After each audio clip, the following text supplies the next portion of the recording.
From our Chicago studios, this is the Muslim News on Muslim Network TV. Assalamu alaikum, I'm Samana Siddiqui. Our top story tonight. The Texas Democratic Party has unanimously adopted a resolution calling for a lasting ceasefire in Gaza.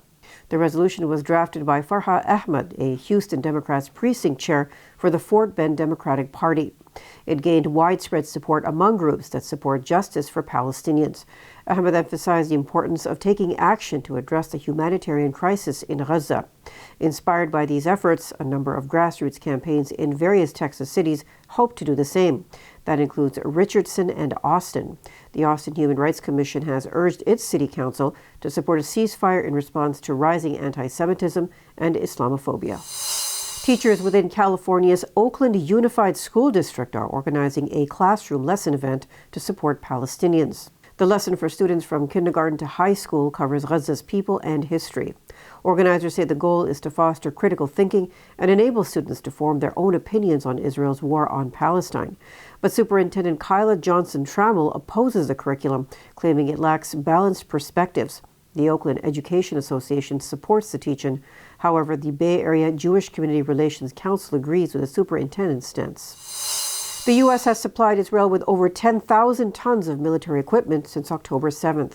In a statement, the Israeli Ministry of Defense said that the 200th cargo plane carrying military equipment for the army had arrived in Israel. The equipment includes armored vehicles, armaments, personal protective equipment, medical supplies, ammunition, and more.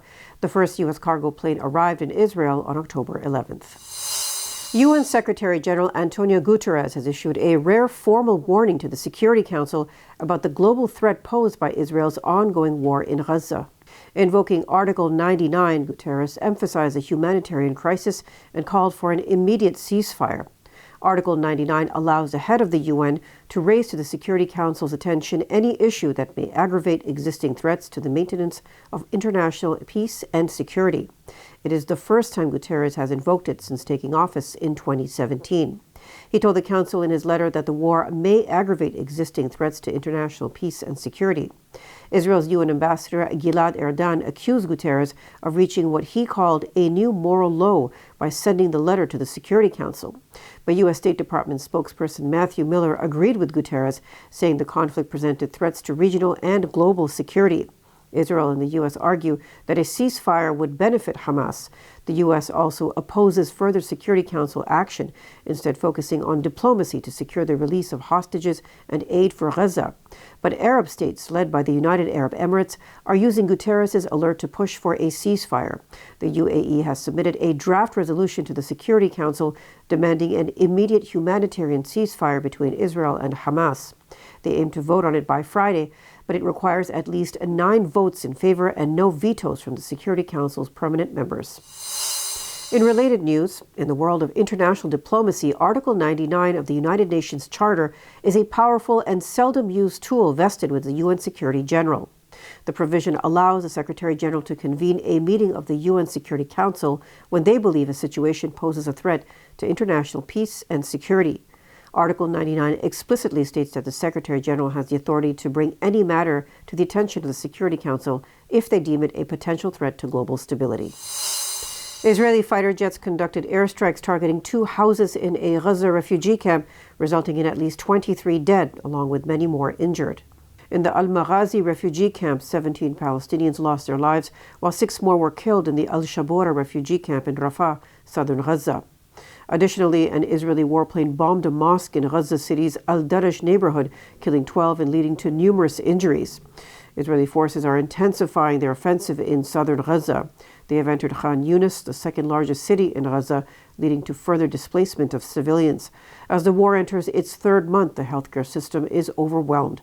Gaza's largest medical facility, Al-Shifa Hospital, is unable to operate fully due to a lack of electricity and an influx of displaced people, forcing it to provide limited first aid and clinical care. The UN World Food Programme has revealed a dire food crisis, with 97% of households in northern Gaza facing inadequate food supplies. In the south, more than 1/3 of households are suffering from severe hunger. The Biden administration has rejected the idea of Israel reoccupying Gaza after the conflict ends.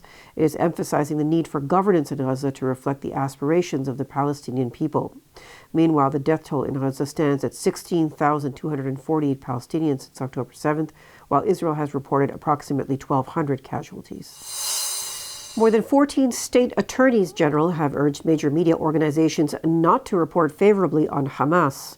In a letter to CNN, the New York Times, Reuters, and the Associated Press, they warn against materially supporting terrorists abroad. The letter accuses these media organizations of employing individuals with close ties to Hamas. The attorneys general, led by Republican Attorney General Brenna Byrd of Iowa, stressed that providing material support to organizations like Hamas is illegal according to U.S. laws. They called on media companies to ensure that their hiring practices comply with laws prohibiting such support. The letter also accuses them of having knowledge of the October 7th Hamas attack from their freelancers on the ground. Reuters news agency categorically denied this. Its spokesperson told Fox News Digital that none of its journalists accompanied Hamas on October 7th. They also say a photograph Reuters published was obtained 2 hours after the attack. Georgetown law grad loses job offer over Palestinian rights advocacy. Details after the break, so stay tuned, and we'll be right back.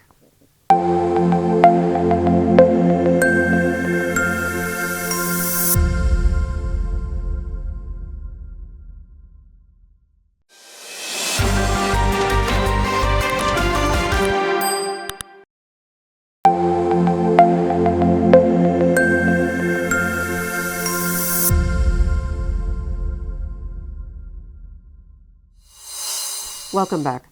A Georgetown law graduate has revealed that her job offer from a prominent law firm was withdrawn due to her advocacy for Palestinian rights. Jinan says Foley and Lardner LLP is allegedly discriminating against her on the grounds of her faith. Her lawyers are pursuing discrimination and equal opportunity claims against the firm, followed by an official lawsuit.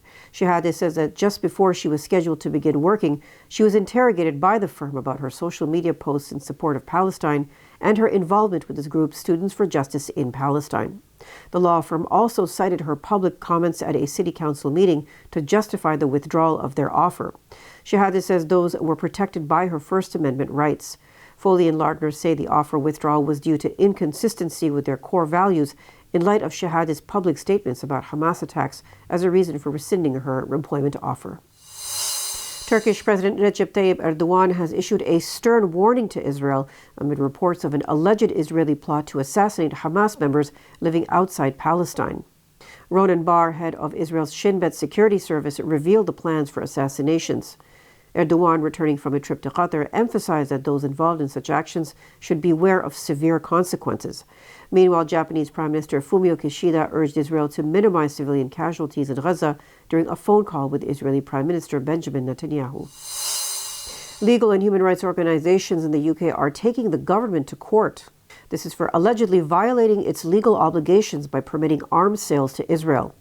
Palestinian human rights group Al-Haq and the UK-based Global Legal Action Network filed a case on Wednesday. They cite mounting evidence of Israeli violations of international law in the war against Palestine.